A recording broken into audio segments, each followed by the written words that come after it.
Jangankan kamu, dosen-dosen kamu udah tak bilang.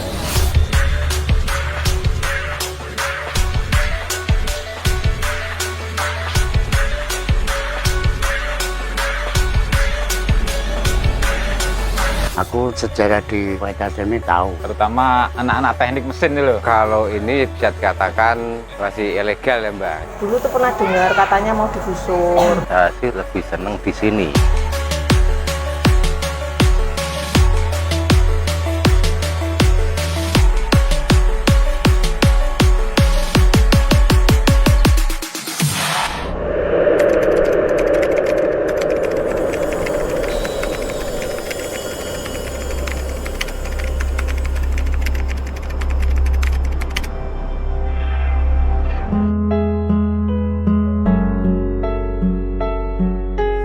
Universitas Wahid Hasyim merupakan perguruan swasta yang berlokasi di Jalan Menoreh Tengah, Sampangan, Kecamatan Gajah Mungkur, Kota Semarang.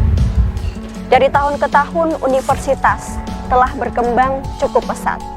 Selain fasilitas penunjang yang telah tersedia, lokasi Universitas Wahid Hasyim juga berdekatan dengan pemukiman warga sekitar dan tempat-tempat kuliner yang ada di Kota Semarang, dengan ciri khas makanan yang lezat dan harga terjangkau bagi para mahasiswa.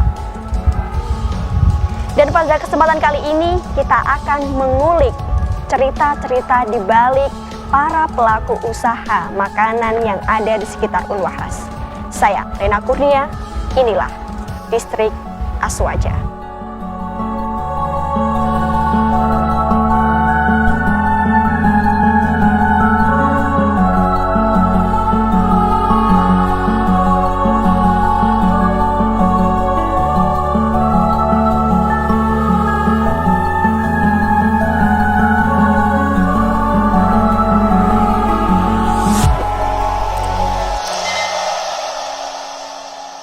Saya jualan di Unwahas, jualan bakso itu udah 24 tahun. Ya toh, umur saya hampir 60. Ceritanya hanya cerita ini. Jadi RT, RW terkena halangan ini, patah ini loh. Patah kakinya terus Semarang ini. Ini patahnya ini kalau nggak salah 90-an. Nah, mulai ini jualan ini. Jualan bakso cilok. Kalau jualan di sini saya barusan ya kurang lebih 1 tahun. Cuman untuk warungnya sih sudah kurang lebih 7 tahun. Dulu saya kontrakan. Waktu itu kan masih kerjaan masih mapan. Nah, kebetulan ada corona, pekerjaan lepas, akhirnya lebih fokus ke warung seperti itu. Di sini berarti sekitaran 7 tahun Mbak, dari tahun 2014 itu awal pertama mau jualan tuh ya pertama ya Mbak, satu caranya kan istilahnya mau memperbaiki ekonomi keluarga, satu keduanya ya memang dari dasar lahan yang ada di depan kampus ini memungkinkan untuk berkembang kan seperti itu. Berdirinya tahun 2013 kurang lebih ya. Saya kesini tahun 2013, sebenarnya ibu saya yang punya warung, cuman karena itu sudah meninggal jadi saya yang nerusin. Ya kira-kira sekitar 8-7 tahun. Saya jualan sejak tahun 20 tahunan. Tapi dulu saya jualan di Jalan Raya. Nah, terus pindah di lapangan ini tahun 2005-an ya, 2004 baru. Setelah itu pindah ke depan sini tahun 2008. Nah, kalau untuk warung saya sendiri, saya lebih memunculkan ciri khasnya itu geprek sama itu capcay. Dari mereka sendiri kadang-kadang ngucap ya saya senengi sesukanya, kadang manggil. Tapi kalau warung sendiri saya namakan Laresai itu nama anak saya. Makasih banyak. Aku tahu kok. Oh, enggak. Ya. Untuk masalah pendapatan, bagaimanapun itu lebih enak usaha sendiri daripada ikut orang. Sekecil apapun itu kan berarti uang sudah milik kita sendiri, tinggal kita pintar-pintar memanagenya saja. Kalau untuk masalah pendapatannya, anulah 10 kali lipat daripada ikut orang.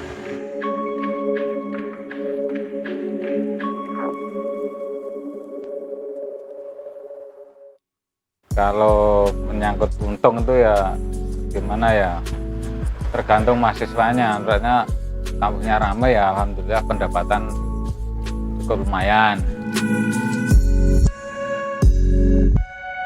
Kalau seperti pandemi kemarin itu penjualan itu hanya pemakan 25%-nya aja. Istilahnya kalau jualannya sedikit ya nggak masuk. Tapi kalau jualannya banyak ya alhamdulillah. Soalnya banyak mahal semua ya. Dari ayam sekarang mahal, minyak, harga minyak mahal. Ya alhamdulillah selama ini ya bisa berjalan. Kebanyakan ya, banyak yang kenal Pak No. Yang beda itu cuma Pak No nasi kucing. Kalau di sini menunya rata-rata sama pecel, rames, sama soto. Cuman mereka punya panggilan sendiri buat di sini. Soalnya kan dulu tuh anak-anak di sini tuh kalau dipanggil Mbak mau pesan apa, Mbak mau pesan apa, juga digubris, mainan HP, ngobrol sendiri lah. Terus ada temennya bilang, Beb, di sana tuh kayak cerita sama temennya panggilnya Beb. Terus aku ikut-ikutan panggil Beb. Beb mau pesen apa Beb? Terus mereka denger toh, jadinya lu Beb kok ikut-ikutan panggil Beb. Lah sampai sekarang dipanggil Mbak Beb. Jadi warung Mbak Beb, jadi terkenalnya warung Mbak Beb gitu.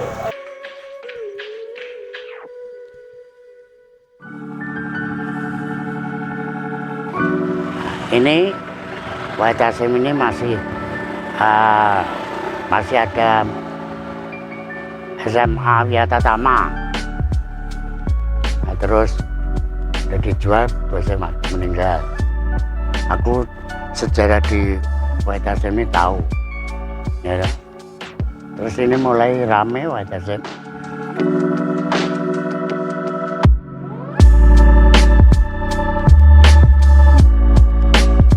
Distrik Aswaja mendunia. Anakku dua udah nggak ada, istriku udah nggak ada, hidup sendiri, tinggal anak angkat,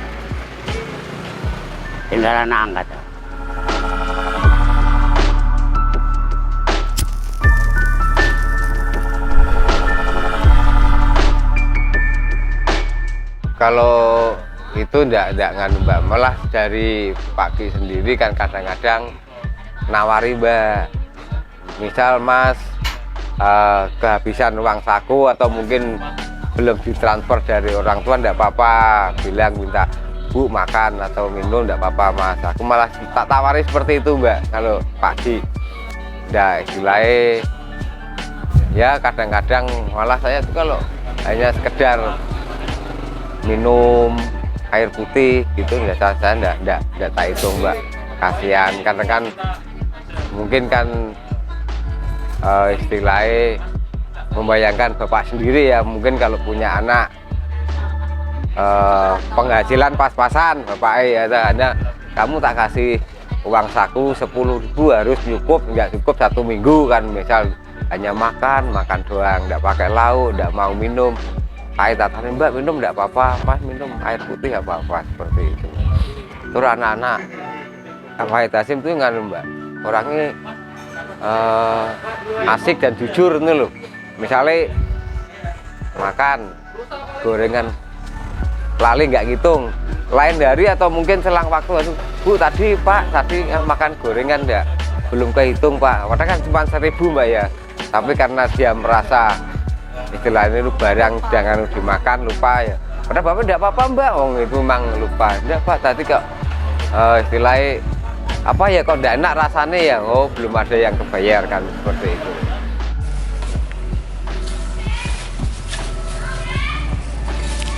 Iya, ngutang ada. Orang-orang tertentu tok ya. Bercanda biasa Banyulan. Terutama anak-anak teknik mesin itu loh.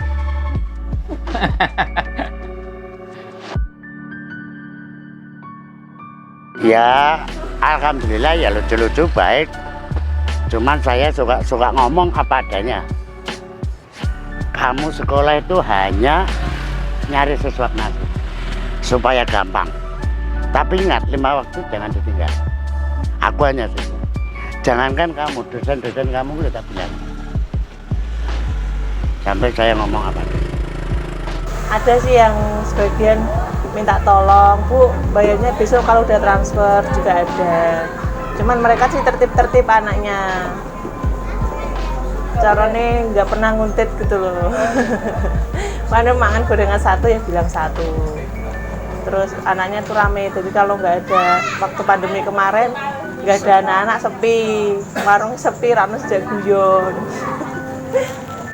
Anak-anak mahasiswa kan mereka dari berbagai macam daerah ya, mungkin budayanya ada perbedaan sana sini seperti logat dan lain sebagainya, itu kan lucu-lucu juga kalau ngobrol. Kadang-kadang kita tidak memahami bahasanya, sebenarnya juga sederhana, cuma kita tidak paham, baru berapa kali ketemu mungkin baru bisa memahami.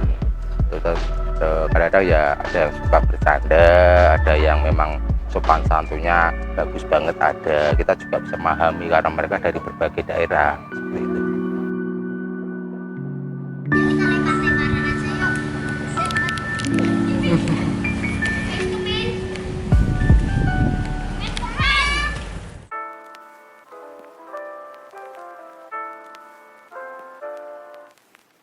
Kalau ini bisa dikatakan masih ilegal ya Mbak. Ini karena ini berdiri di atas irigasi. Nah, irigasi, dan ini sebagian punya UNES Lab School, yang sebagian ikut tanah irigasi, seperti itu. Harapan dari kita kan istilahnya mengais rezeki dari dengan adanya kampus ya Mbak ya. Harapan kita ya sebagai kita orang yang berjualan sebagai PKL ya, semoga saja itu untuk Universitas Wahid Hasyim istilah berkembang lebih maju lagi, semakin banyak mahasiswa, semakin kita sebagai penjual makin ramai kan, segitu harapannya ya Mbak. Dulu tuh pernah dengar katanya mau digusur, terus mau disuruh pindah ke kampus 1, kan kemarin katanya udah dibuatin. Nah, tapi di sana ngontrak, pengennya ya tetap di sini. Ya kalau Unbas memfasilitasi sih malah kita kan lebih senang. Jadi mungkin warungnya dibuat lebih bagus, lebih sama gitu, biar kelihatan rapi, nggak plek-plekan gini kan. Di Sawang kan ya enak Mas, seandainya kantin Unbas kok bagus, dibuat warungnya sama semua, dibagi rata semua, terus imbasnya kan ke warung-warung juga. Kalau mahasiswanya banyak, warungnya kan juga semakin rame ya. Kedepannya sih moga-moga Unbas lebih maju lagi, lebih sukses. Saya sih lebih senang di sini karena yang pertama dekat tempat tinggal, yang kedua untuk kedepannya saya pengen ada sinergi antara pihak kampus dengan kantin-kantin ini. Terus ya notabene juga warga setempat bisa saling kerjasama, karena kembali lagi intinya bisa saling menguntungkan, saling menjaga, saling memelihara, seperti itu Pak. Dulunya masih biasa, harapan saya ya selamanya jualan di sini dan kampus Wahid Hasyim tetap di sini. Enggak, ya tetap di sini. Nggak mau pindah.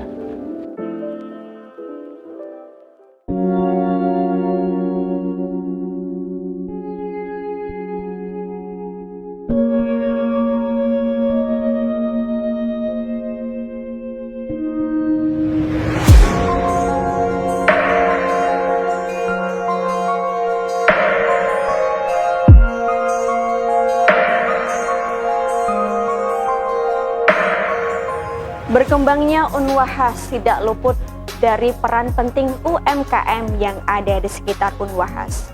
Tidak hanya mahasiswa, staf, bahkan dosen bergantung pada kantin. Tidak hanya sebagai tempat makan, kantin juga menjadi tempat untuk mencari inspirasi, berdiskusi, dan bersilaturahmi.